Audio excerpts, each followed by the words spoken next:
Hello, I'm Michael. I'm Sally, and this is Wrestle MSX.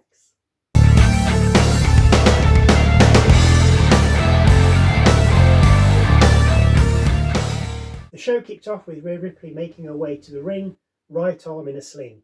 She needs to vacate the title. She's not sure if the injury was from last week's attack by Liv Morgan or from WrestleMania itself, but she'll be out for about 2 months. The crowd chanted, "Thank you, Mammy." As she laid the title down in the ring, she called Liv a coward and that she'll be back for blood when she's recovered. Out comes Liv Morgan, surrounded by 6 burly guards, trying to hold her back. As she walks down the ramp, Rhea gets out the ring and heads towards her. 3 of the guards go towards Ripley to block her off. The 2 women exchange words before Ripley headbutts one of the guards. After the break, we see Ripley hugging it out with the rest of Judgment Day. Priest giving her words of encouragement before she walks off alone. The long-awaited return of Sheamus is next, his opponent being Ivar. After a few shoulder blocks by each man, Sheamus eventually gets the upper hand and knocking Ivar on the outside.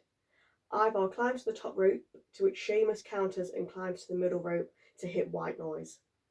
Back from the break, we see 10 beats of the bow rain from Sheamus before Ivar hits a massive splash from the top rope.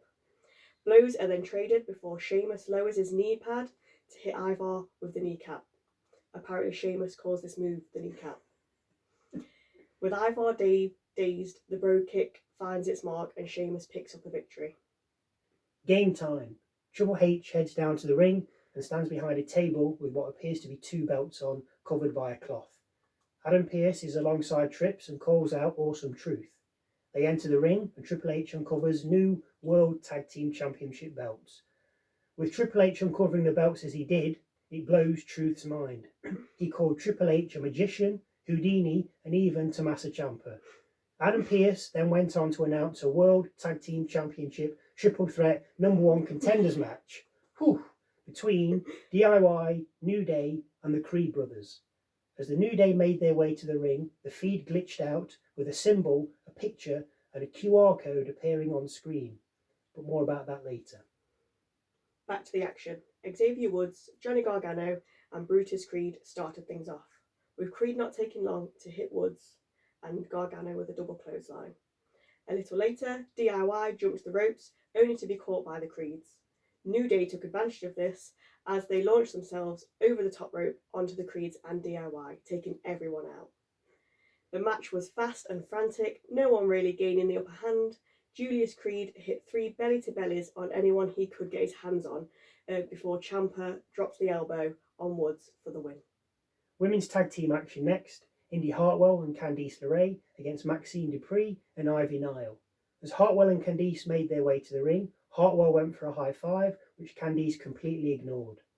Nile overpowered Hartwell to begin with before tagging in Dupree. She in turn hit Hartwell with a top rope crossbody, causing Hartwell to tag LeRae. LeRae had control of the match until Dupree hit her with a DDT. With LeRae out of it, Dupree went for the tag, but Hartwell stopped the ref from seeing this. When the ref turned around, he told Nile to get back out of the ring as he hadn't seen the tag. As he was busy with her, Hartwell gets back in the ring, delivers a big boot to Dupree and pulls LeRae over her for the cover.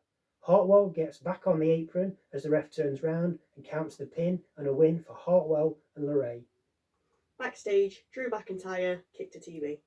As you do.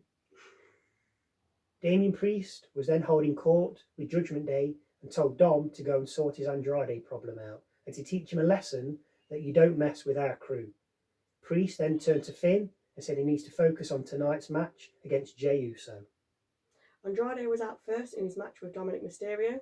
He overpowered Dom to start with by hitting him with the 3 Amigos, then working the crowd up as he hit Mysterio with the double knees in the corner.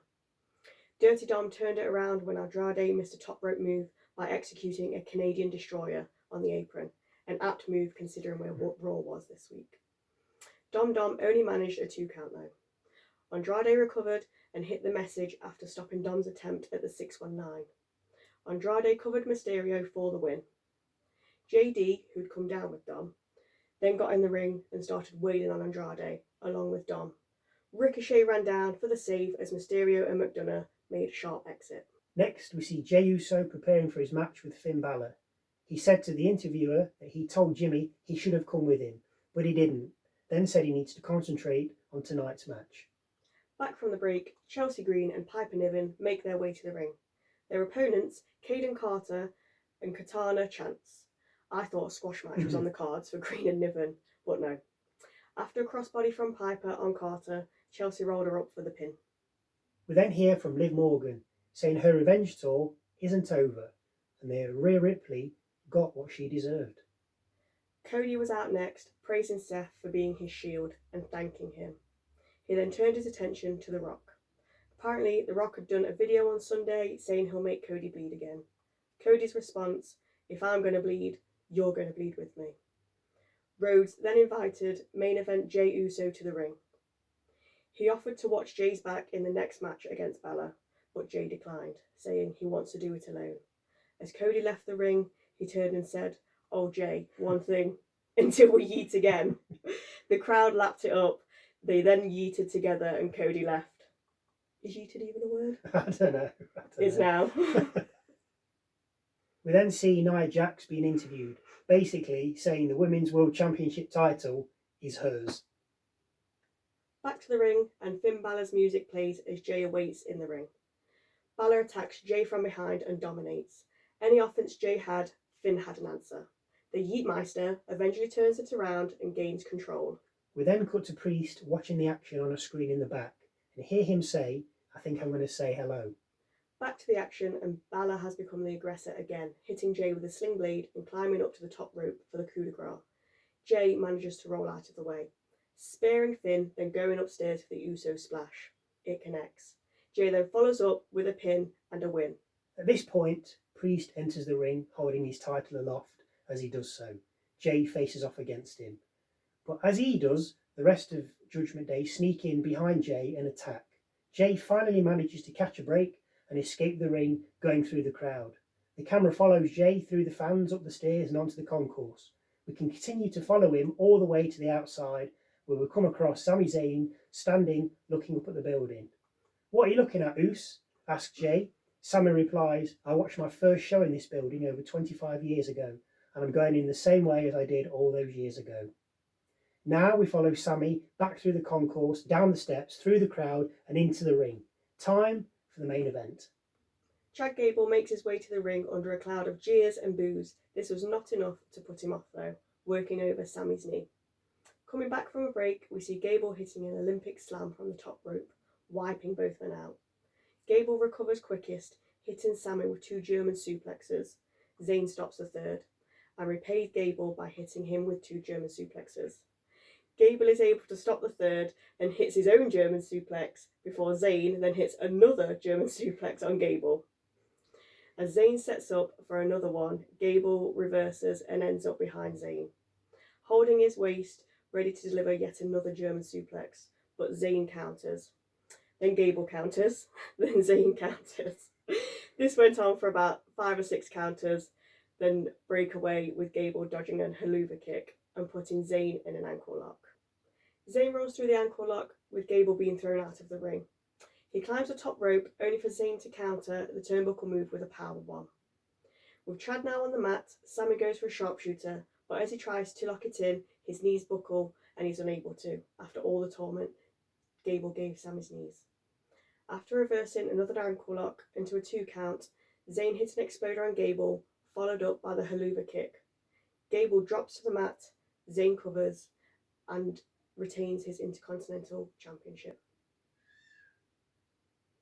As Sami's music plays and he celebrates with his family in the audience, Gable attacks him from behind with yet another German suplex. Raw goes off the air, with Zayn being put in the ankle lock as Gable stands on the middle rope. Once again, thank you for watching, and we hope to see you next time. Hello, and thank you for sticking around. So, the glitch thing that happened during the New Day entrance, there was a symbol that flashed up, was the astrological symbol for Pluto. The other image that popped up was a crow, and then that was finally followed up by a QR code, which we managed to pause the TV on. The QR code takes you onto the page on the WWE website. This page then shows you a cryptic image to go to another WWE page. On going to this second page, you get a video.